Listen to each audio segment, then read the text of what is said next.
So I mean, the just reading the first sentence or the first paragraph rather of what Sham kind of wrote in here, it's basically talking about, and you know how we always talked about. I'm not going to read it verbatim, but you know how I always talk about how Palantir is the opportunity for you to change your ship's course, and Snowflake and all those companies are more so about just making things more efficient. This is the opportunity for Palantir to bridge that gap. And a lot of the problems that, say, Chris or some of these other folks that are, I guess, more bearish about how Palantir has been distributing their software is it requires so much hands-on love, and it requires so much uptake time, anywhere between 6 to 18 months, depending on what sort of things you're trying to create within Hospital 360 or in your energy company or your flight company or Black Sky or whomever. This is literally just saying, hey, take your legacy systems or whatever you want, and we can provide you a small little piece, a little module that will allow you to, one, either for FedStart, get you in touch with the government and get you in their regulations, ontology kit, which is allowing you to kind of organize all your data for future kind of progression into the rest, and moving your company forward when it comes to acquiring more data and organizing more data in the future. And whatever the third one was, which was Apollo, I believe, that isn't going to right your ship, right? That's not going to change how your ship is really progressing, right? What it's going to do is make your company more efficient. So those are like little building blocks, like it says in the blog. It's not going to be something that completely changes the foundational shift of how your company operates or how your company procedures are done or anything of the like.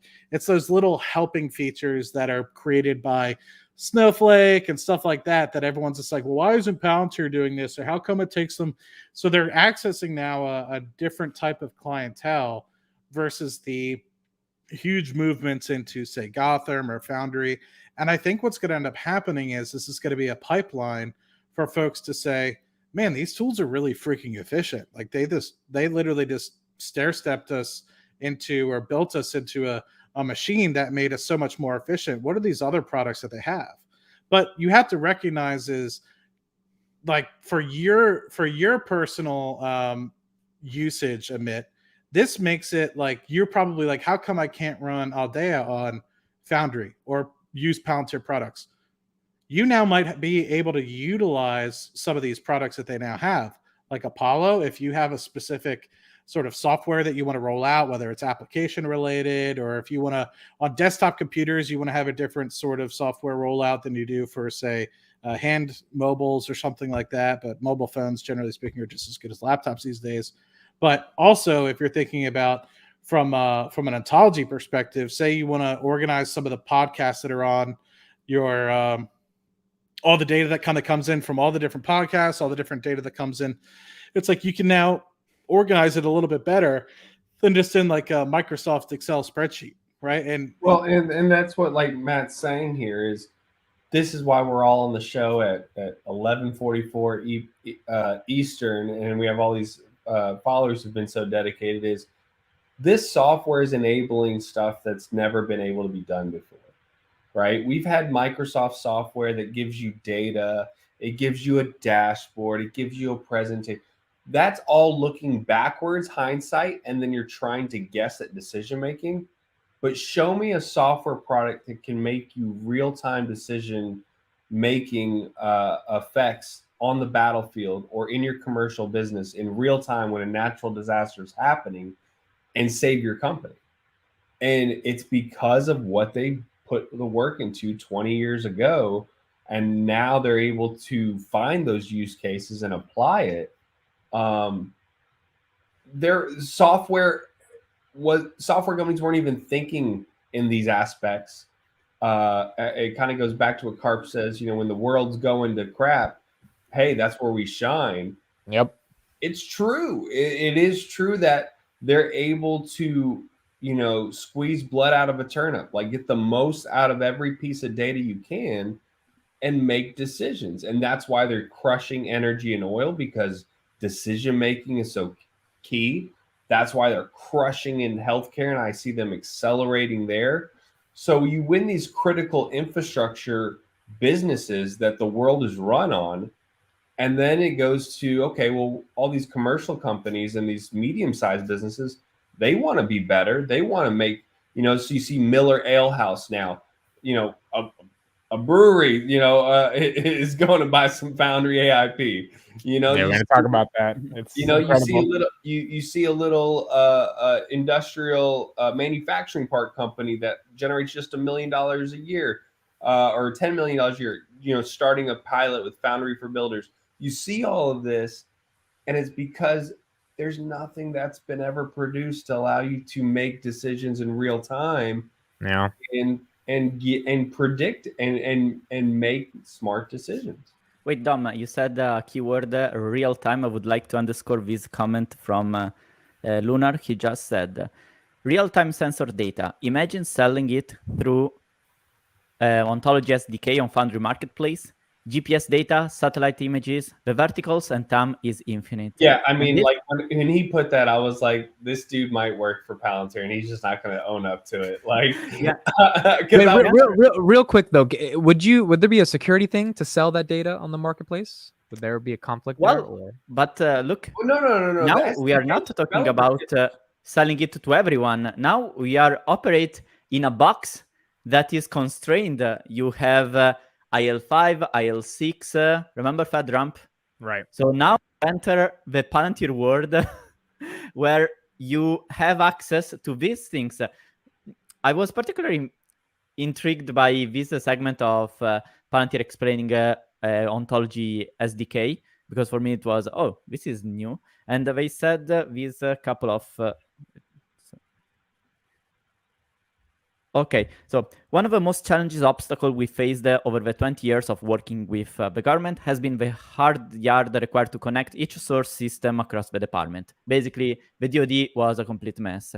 Lacking a centralized procedure, the promise of a unified program to solve this challenge has always been around the corner, but never actually materialized. I remember also the vintage program, the huge database that...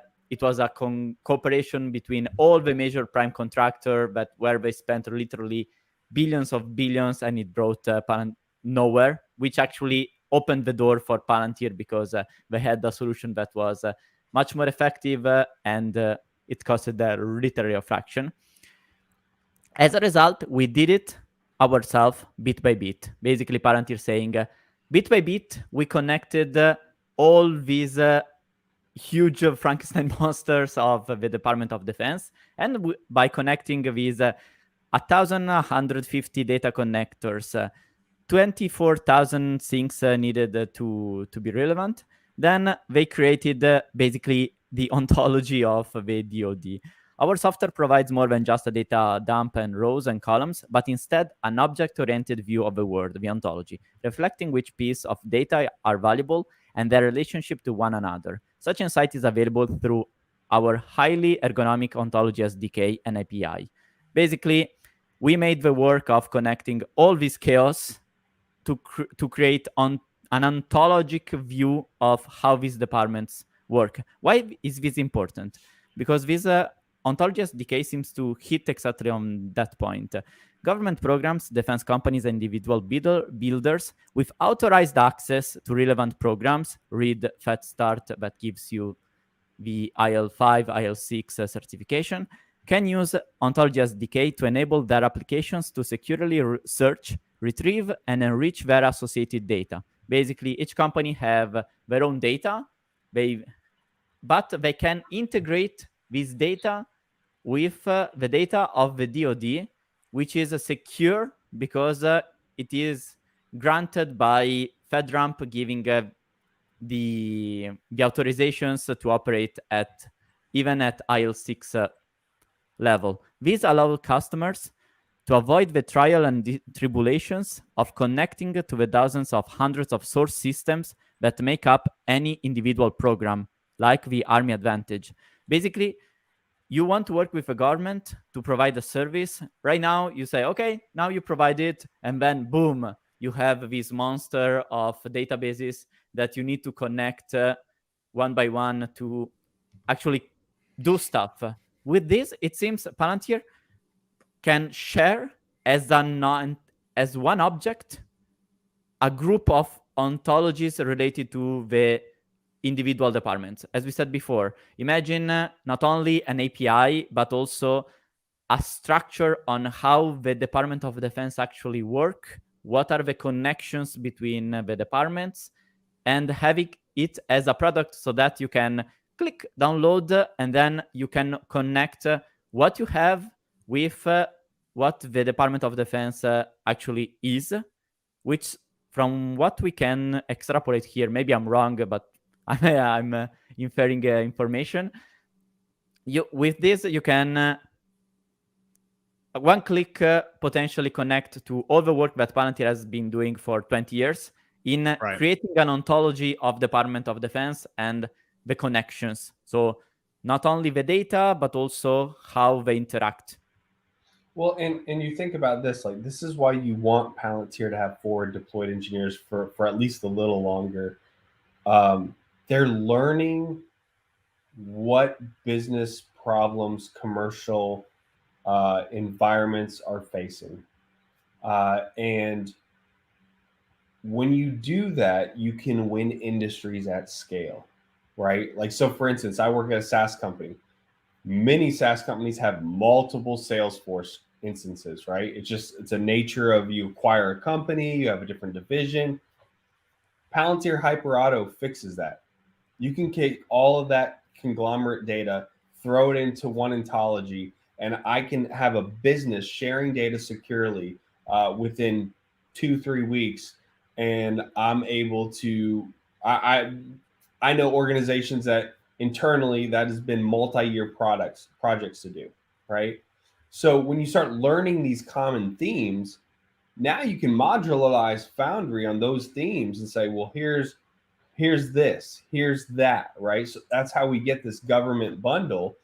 And I only anticipate we're going to see more of that. There was a lot of hinting at that there's going to be more of this kind of capability solving particular problems, which, you know, yeah, it may not be immediate gratification for those who are like, show me the revenue, show me the exponential profit. But if you can consistently grow every year, 15%, that is the art of compounding.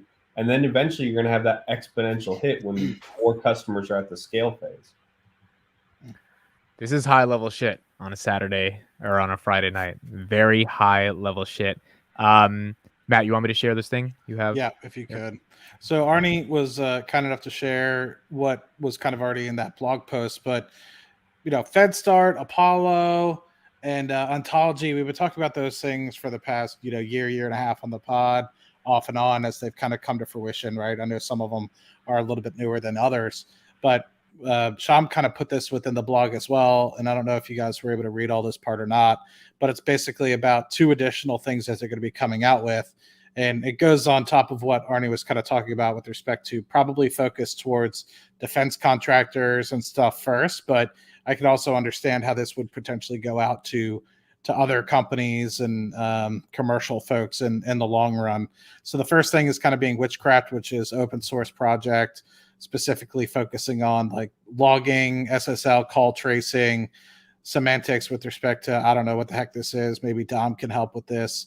Authentication, model libraries, audit logging, simplifying compliance and different barriers, all that sort of stuff. But it integrates, as always, most Palantir products integrate well with each other with Apollo at FedStart. And then the other piece specifically, and this is kind of talking about, you know, what the company was kind of founded on, which is like 9/11, making sure the intelligence community has an appropriate way to securely share data across different things. So I'm not going to read the whole thing other than highlight, you know, the last half of this, which is allowing people to kind of streamline their authentication and authorization technology based off classifications. So as you kind of know, within the government, they have different classifications. Are you confidential, secret, top secret, you know, all that stuff. So having that ability to kind of secularize your data in that manner to be able to help with that, to make sure that, you know, nobody's going against code. Support for facilitating cross-partner sharing, which is critical for effective collaboration between allies. Keep in mind, we just had 2 new people, or was it just Finland that just joined NATO? having them have the ability to kind of look into some of the data and transfer that in a secure way versus just giving away like trade secrets of the United States. Like that's a very important thing to make sure that we secure and lock up and have the appropriate avenues that we can do that. And then third, user and group management and compliance with defense standards. I'm not really sure what CAC and PIV authentication is, but entitlement validation and approvals and more. So I'm not smart with all this stuff, but I thought it was just really cool to be able to kind of have this on screen and kind of share that. I talked about this a good bit about how everyone's kind of just like, okay, this is it, right? Like after AIP, it's it. And it's like, well, no, they have so many different products that they've been able to create over the past 20 years that they're just polishing them, right? And they're trying to figure out the best opportunity and way for them to be able to submit that to commercial clients and government clients, just like Apollo. Apollo wasn't created probably to just like give to somebody. It was probably created internally to make sure the company was operating at its best Apollo ability. was started from a hackathon. Yeah. Internally from them, which I think they just had an internal hackathon. We haven't heard about any new products from that. But that one product can solve so many problems that other software companies are trying to achieve. And Apollo can be that little link that helps get them over the hump. So you almost see this like sub licensing, and that's Lunar's been on fire all night. Lunar's knows what they're talking about.